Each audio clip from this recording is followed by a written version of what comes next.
We're here at the beautiful Lamont. Yeah, man, it's royalty out here. Right? It is royalty. This is in the Mount Washington section of Pittsburgh. Yeah, man. View is crazy. It is crazy. This is definitely one of our nicest views of the city. Yes.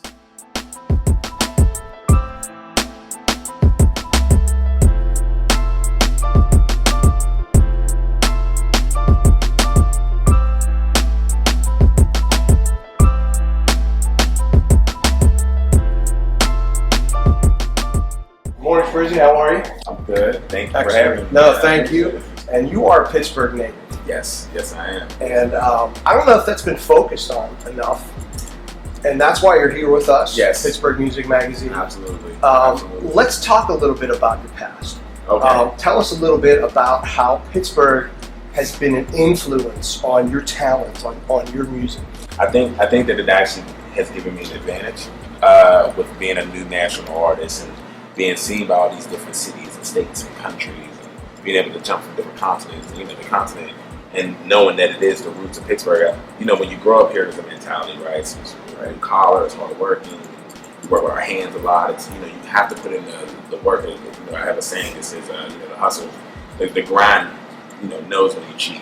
So coming from here in Pittsburgh, everyone expects hard work from you. They expect to see the action and results. They want you. If it was a math problem, they want to see the work, right? They want to see what you do in order to get the answer, the conclusion to the problem. So, for me, being from here and growing up here has just given me that mentality. It's just stuck with me so hard, and everywhere I go, I want to make sure I represent the city right, and I want to make sure it's not just about wearing the black and gold colors and and having a pea hat. That's the easy stuff, and like that is at the store. But what's really in your blood is are you made of steel? I think that's what's really more important instead of just being from here. And it's helped me give me an advantage. I think people look at us and they see the Pittsburgh Pirates and they see the Steelers. They know the Penguins, and they know the sports teams, but then they get a chance to really see that there's so many different layers to this city, so many different levels, and I'm trying to give them the best view, no pun intended. Absolutely. How do you distinguish yourself from artists like Wiz Khalifa and Mac Miller who have come and made a name before you? How do you, as an artist, kind of separate yourself? A diss to them. Right. But how do you make that name for yourself? I think it's about giving people a different point of view, right? I think because we're all from here initially, it's like being in a big building, right? And everyone sees that big building and they know that big building. They just assume that everyone that's in that building works at the same place, on the same floor. So it's about giving them a different view and taking them, no diss against them, taking them to the penthouse, right? And giving them the top floor of everything I do. And when people hear my music, initially they're like, "Oh, you're from New York," or "You doesn't sound like Pittsburgh," because they think that Wiz and Mac sound as loving it as has been and it's been received well, that's Pittsburgh sound, and it's not. So for me, it's about being, more consistent lyrically and being about bars and metaphors and punchlines. They're very sing-songy in a way. They really good with the melodies and being very catchy. But with me, I want to give them that, but also show them that there's a little bit of New York in here. There's some underground here. It's raw. Aggression and just with me consistency and just showing them that this is what you're going to get from me, but you're also going to get everything that you want to. You're going to get a little bit of you'll get a little bit of bars, you'll get a little bit of melody, you'll get some good hooks, you'll get everything you want instead of just one distinct sound. And how did you come about that sound? What were your different influences as you were growing up that made you come to be who you are today? You know what? That's a good question, because I always felt like the best way to be the best weapon is to have every weapon, right? To be able, like the Swiss Army knife. So I studied Jay-Z and 50 Cent, Busta Rhymes, and all these artists, and I looked at them and I found out, okay, what makes them special, right? Like, okay, he can rap fast, or he can rap. What makes these fans feel good? And I took a little bit of everyone and mashed it together.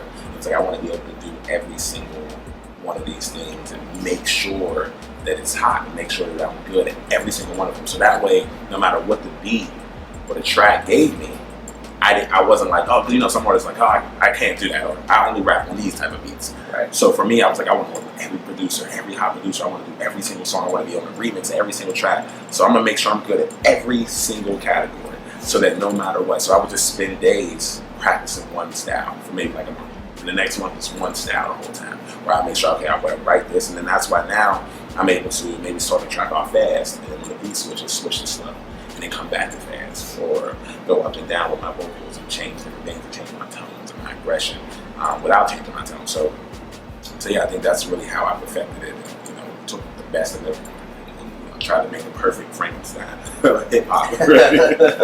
Now, you're known for having a very quick mind. Yes. You kind of made your name in rap battles. Yes. Yes. I didn't even know those were around anymore.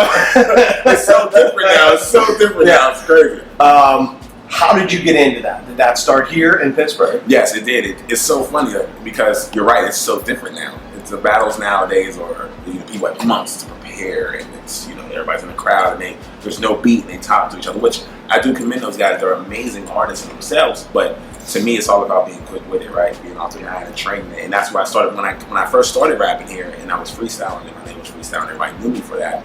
I was just a battle rapper. I think that's when Smack DVD was really big, and for me, it was like, that's how you got your punchlines. That's how people knew you were hot, right? It was, what could I say about you quick on the spot, about what you're wearing, or how you move, or your girl's with you, or I saw your mom drop you off in the car, did you give her gas money? Whatever I could say in the track, and to me, it gave you respect, right? That's when I went to New York, and I was able to do that with DJ K-Slade, Funk Dance with Lex, and they really like looked at me and was like, wow, this kid is something special. He's from Pittsburgh. So that's really the roots that are here. That's where I learned them, from the lunchroom tables to battling like that, from after school, and then once the underground scene in Pittsburgh is amazing.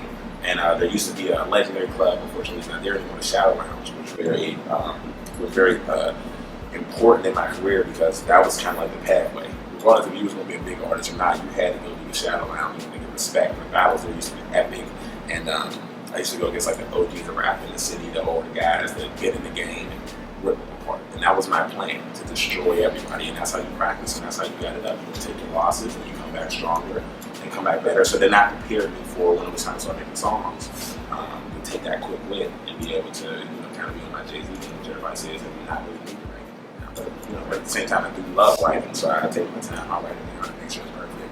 But I still had that battle mentality. It's a hunger that you never go away. How do you prepare for something like that?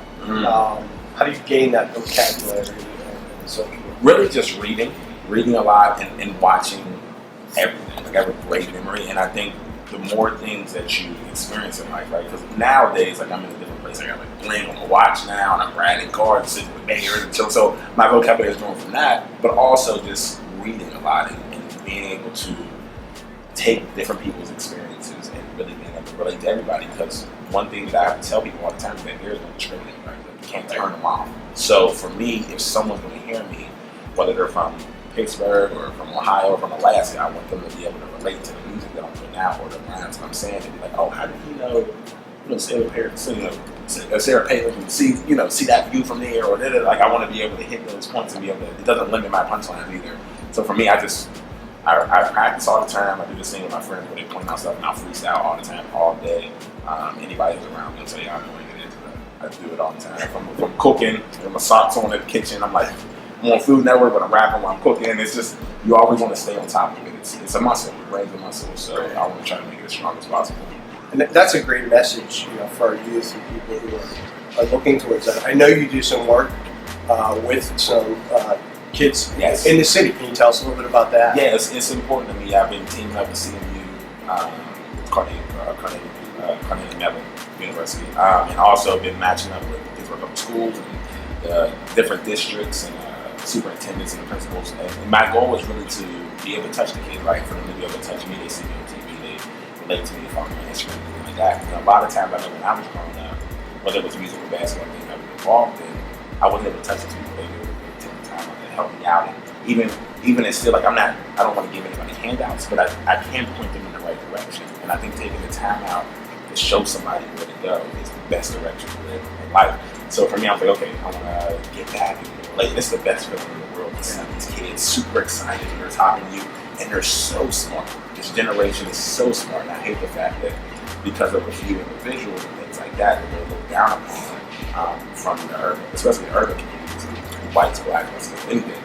but they're so smart, they're so genius, they just need to be pointed in the right direction, given a focus, and being able to tell them, like, you know what, you don't have to hustle to be a good rapper. That's what a lot of people think. I didn't hustle. You don't have to be a hustler to be a good rapper. You don't have to have killed somebody to make a track sound good. You know, you can build these things and make this music on a wider scale that's beyond your hood, that's beyond your block, that you only actually use records so hard, but you only live there with your mom. It's right there. Your mom moves, you're in a different block. Yeah. What's going to happen then? So it's cool to sit there and tell them, like I said about my vocabulary, it's about reading and being able to know the things. And then also with math and knowing your numbers. Because if you make it to where you want to make it to, you have to be a businessman. You have to know that this is a music business. Not everything comes from notes. There's commas involved, and you know, you want to get more and more commas. Right. So yeah, that's been really important to me to sit down with the youth and talk to them, and also let them know that they can reach out to me and communicate with me online and things like that. And I reach out and I pay attention and I appreciate them. And the teachers and the principals have just been so open. I got a chance to go back to my old elementary school, Gilmore, which I thought the halls were a lot bigger back then, and meet with the kids, and it was just like, it was a crazy experience. And I'm really, I have a fabulous nephew that's growing up, and he's getting used to seeing me in this experience. But now I'm showing him that you can do whatever you want to do. And this is, look at me doing it. I'm still going. I'm still working hard. And, you know, so like, it's been a great experience. It's great. So the first time I met you was a very a great experience for both of us. Yes. And I got to see you perform Witness in a very intimate setting. It was very different. I went back and looked at some of your catalog. And it was like, I'm like, wow, this guy does a lot of different stuff. I'm like, this is crazy. Yeah. But let's talk about Witness. Yeah.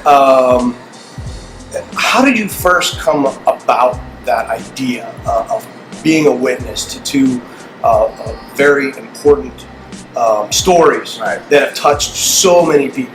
I think a key thing, and you know, DJ Wonderboy is a big influencer in this situation, is in order to know where you're going, you gotta know where you're going, right? And it's important to pay homage and respect to those who paved the way before me, to open up this whole world of hip hop, and that's what they did. And I was like, okay, how can I tell a story? I wanted to tell a story that everyone did a different way, which I think is probably one of the most difficult things to do in this world, because there are a lot of people that think they know everything, right? And especially in the detail and the murder that hasn't been solved, every question has been asked already. But I was like, okay, what if I could take them there visually and really, you know, immerse myself in that painful situation? And then when I was like, okay, I want people to see this, to actually feel like they're there, like to take it in and be like, holy moly, like I learned something new. I didn't know this was, that's what Tupac was wearing. This is what, and I was like, okay. And also with hip hop, everyone relates to it, right? So if you want to touch everyone, you use a hand big enough to feel everyone's spirit, to touch everyone's heart. So for me, Tupac was perfect. And I was like, okay, I grew up on them. They influenced me, they influenced almost every single rapper that exists. So let's go to that place. It's a tough subject. It's touchy. It's dangerous. I knew that if I did it wrong, it was a wrap. It was gone. Nobody was going to listen to me. I might as well throw my microphone in the garbage. But if I did it right and I took my time, it was going to be legendary. So it's a beautiful song. Thank you so much. And to bring someone in like myself, who's not a big rap guy, I mean honestly, take your compliment. But going back to some of your other stuff, checking out some of your videos and stuff, you're spitting stuff really fast. Yeah, that's really fast. And I find that to be a fascinating skill. How people can do that, even for people who are not fans of hip hop and rap and so forth. You still have to appreciate the skill that goes into that. Yeah. That certainly is a tremendous talent. Can you do a little bit of freestyle for us? Absolutely. I like the face you do when you ask that. It's no problem. No problem. Okay, well, we're here at the Lamont. It's a beautiful haven with birds that beauty. I don't like great. I understand that we're on top of a mountain. It was a tough commute, but at least we're here looking great in my purple and white suit. So, according to you, I've been doing my thing, and I won't stop until my name rings. So, up to you into this. This is how we do it. Thanks for the name. Thank you. is awesome. I don't want to end on that. No, we won't end on that. I know. Yeah. Actually, I have a very serious question, and I've been, we've known each other for a little while, and I think we've developed a friendship. Yes, absolutely. And I think a lot about what's been going on in the nation right now, and with racial tensions, yes, and so forth. And I'd like to talk to you a little bit about how this affects you as a very professional young black man. And I don't have that experience. Right. I didn't grow up in the streets. I won the lottery. I'm a white guy who grew up in the suburbs. Right. And I'm thankful for that. Absolutely, you should be. Absolutely. I am. And we were just in New Orleans, and to see some of the plight, wow, and to meet some of the kids who are peddling just to get by. Absolutely. And some great kids. I got taken for $20. You're smart, man. He was great. And this kid got me so good. And and he told me, he said, listen, I do this so I stay out of jail. And I love kids like that. Absolutely. But there's a lot of tension right now with what's going on with police brutality, but there's also the brutality against police. Right. And there's so much tension right now. I just like to, pick your brain. Absolutely. No, it's a crazy subject for me because, you grow up, especially as a young black man, you grow up with dealing with racism and realizing that not everyone's eyes see the same. And it's a painful thing to have to go through and to see what's happening.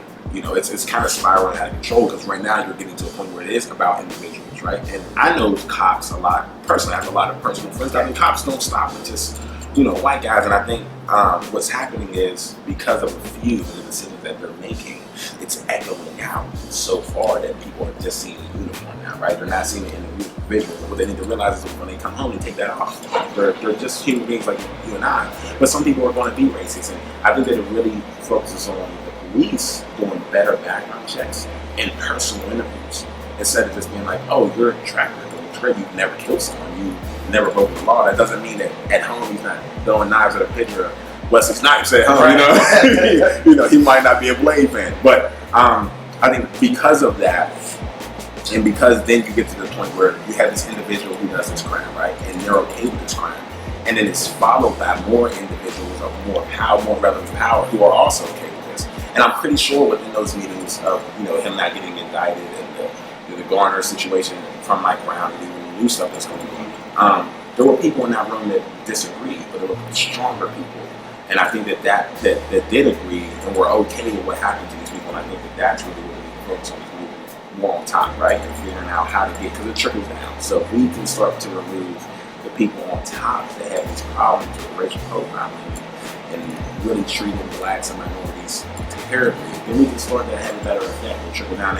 And also, the eye for an eye, right? Everybody's up blind. Killing these two cops is terrible, because what that does is that gives the right wing, right, more of a reason to go, well, this is why we do this, because they're terrible people, and then it happens to be a black guy who kills the cops. So it just echoes the horse of, this is what we had to do, this is what we have to do. And I think it makes the people who live over there, who want to stay away from us, more reason to, like, the cops are going to like, keep those ruffians around us and away from us. And I think it really just comes in some hardcore, some hardcore research and some hardcore detective work. And right now we're in the middle of a revolution. It's slowly happening. This has been the biggest racial, I think, stand that's happened, since the 70s and 60s. So it's a scary time, because I think we're at a border right now, right? Where it can go either way. And I think that us as musical artists, white and black, we can take the power of our voice, and this is our power, our voices, what we're known for, and really kind of speak out on it and take it and stop seeing color.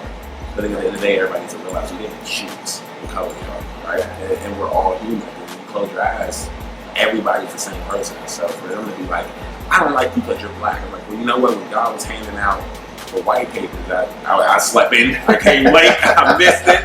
It's my bad, you should hate me. Right? Or vice versa, because there are some amazing white people, there's some amazing black people, some amazing Mexican people. And a lot of times now, I think with so much biracial, right?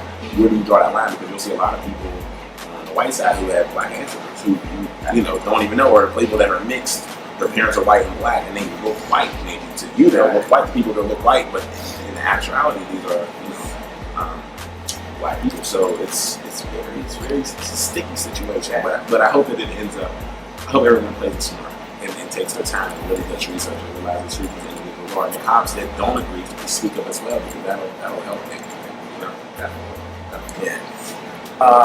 On a lighter note. Yeah. Breathe the air back in. The time was getting tight. Where does Frzy go from here?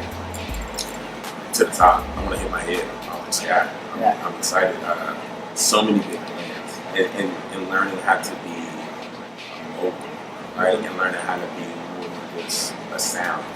I think that's what so many artists right now are focused on. Their single. That's all they are.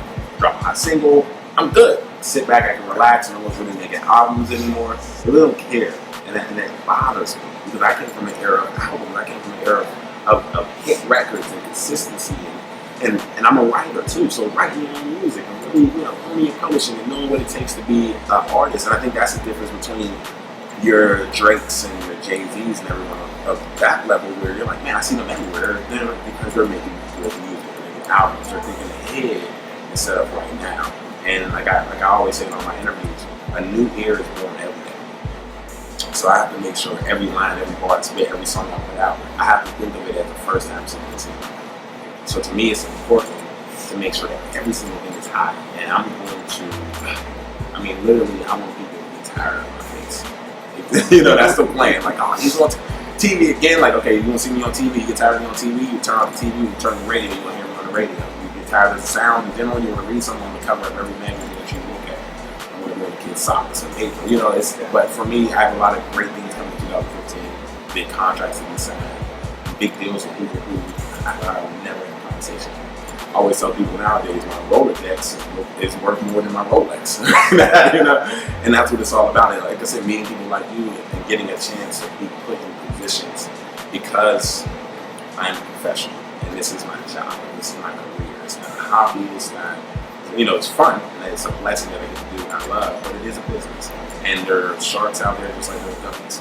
So, I think it's important to be able to base all this on the future. And you gotta love it. You gotta love it enough to do it like as if you were doing it.